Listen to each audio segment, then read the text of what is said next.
श्री राधे राधे हरे कृष्ण। क्या आपको लगता है कि आप खुद वृंदावन चले जाते हैं? दोस्तों, आज हम आपको बताएंगे कि आप खुद से वृंदावन नहीं जा रहे हैं, बल्कि श्री राधा रानी आप पर असीम कृपा करके आपको वृंदावन में बुलाते हैं।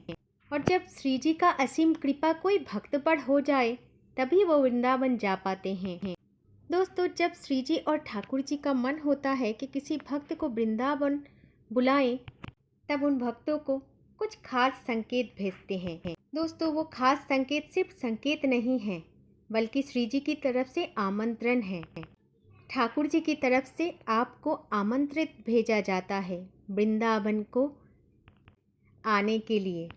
श्री राधा रानी अपने भक्तों को 3 खास संकेत देती हैं। श्री राधा रानी खास 3 आमंत्रण अपने खास भक्तों को देती हैं। यदि आप भी वृंदावन जा चुके हो या फिर वृंदावन गए हो, तो आपको इस तरीके का संकेत अवश्य मिले हैं, जो संकेत मैं अभी आप सभी को बताने वाली हूँ। दोस्तों, इस बात को तो अब ध्यान से मान भी लीजिए कि आप वृंदावन जा पाते हो या फिर वृंदावन गए हो, तो इसके लिए श्री जी का बुलावा बहुत इम्पोर्टेंट है। क्योंकि जब तक श्री जी और ठाकुर जी का बुलावा नहीं होता, तब तक आपके मन में वृंदावन के लिए कोई भी चिंतन नहीं आ सकते हैं।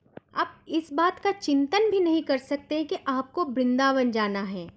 और जिन भक्तों पर श्री जी का असीम कृपा होते हैं, वो तो तुरंत ही उनके बुलावे पर ही वृंदावन पहुंच भी जाते हैं। तो चलिए दोस्तों, पहला आमंत्रण, पहला कुछ खास संकेत क्या है, वो हम जान लेते हैं।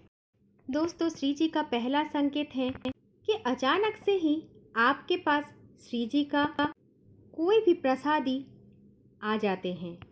ऐसा भी हो सकता है कि आपका कोई दोस्त या फिर आपका कोई रिश्तेदार आपके लिए वृंदावन का प्रसादी लाया है। तो समझ लीजिए कि आपको श्री जी का बुलावा आ चुका है। श्री राधा रानी ने आपको याद किया है।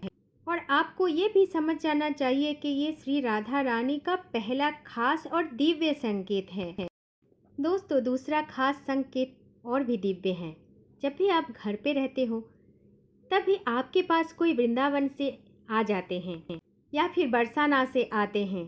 कोई साधु बाबा भी हो सकते हैं, कोई संत भी हो सकते हैं, या फिर कोई भी भक्त श्री जी का हो सकते हैं, या फिर आपके शहर में ही, आपके गांव में ही श्री जी का कथा चल रहा हो, ठाकुर जी का भागवत का कथा चल रहा हो, और उस कथा के द्वारा श्री जी का कोई भी लीला आपके कान तक पहुंच गई हो।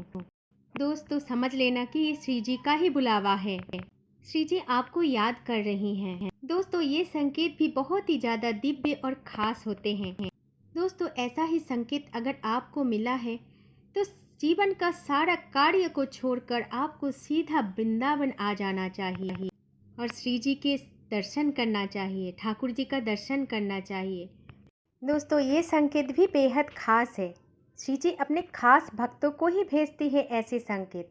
दोस्तों, तीसरा जो संकेत है, वो सबसे ज़्यादा खास है। कभी अगर आप वृंदावन का नाम सुनते हो, तो वृंदावन का नाम सुनते ही आपके अंदर एक अलग सी भाव का उत्पन्न हो जाती है, एक अलग सी उत्साह हो जाती है। जैसे ही आप वृंदावन का नाम सुनते हो, आपका वृंदावन के प्रति अलग ही भाव का उत्पन्न हो जाती है। हालांकि आप कभी भी वृंदावन गए नहीं हो, लेकिन जब जब आप वृंदावन का नाम सुनते हो, आपको वृंदावन के प्रति एक अलग सी उत्साह बनने लगती है। आपके नेत्र, खुले नेत्र में भी आप वृंदावन के स्वप्न देख पाते हो। दोस्तों, ये जो संकेत है, ये सबसे बड़ा दिव्य है। अगर कभी भी ये संकेत आपको पता चल जाए, तो कभी भी रुकना नहीं, तुरंत ही वृंदावन चले जाना और श्री जी का दर्शन प्राप्त करना, ठाकुर जी का दर्शन प्राप्त करना। दोस्तों, क्या आपको इन संकेतों में से एक भी संकेत मिला है आज तक? अगर मिला है तो तुरंत ही जाइए, श्री जी का दर्शन करके आइए, ठाकुर जी का दर्शन करके आइए, वृंदावन धाम की दर्शन करके आइए। क्योंकि इनमें से कोई भी एक संकेत आपको मिल जाते हैं, तो स्वयं श्री जी का संकेत होते हैं। श्री जी आपको बुला रही हैं, आपको आमंत्रण कर रही हैं, आपको याद कर रही हैं, तभी आपको ऐसा संकेत मिलता है। दोस्तों, एक खास बात और है कि आज आपको इस बात के, इस वीडियो के जरिए भी संकेत मिल ही गया है और आप भी वृंदावन के नाम सुनते ही विचलित हो जाते हो, तो तुरंत जाओ और श्री जी का दर्शन करके आओ और प्रेम से बोलो श्री राधे राधे। दोस्तों, वीडियो को शेयर करना ना भूलें और कमेंट बॉक्स में ज़रूर लिखिए जय जय श्री राधे राधे, जय श्री कुंज बिहारी, जय जय श्री हरिदास, हरे कृष्ण।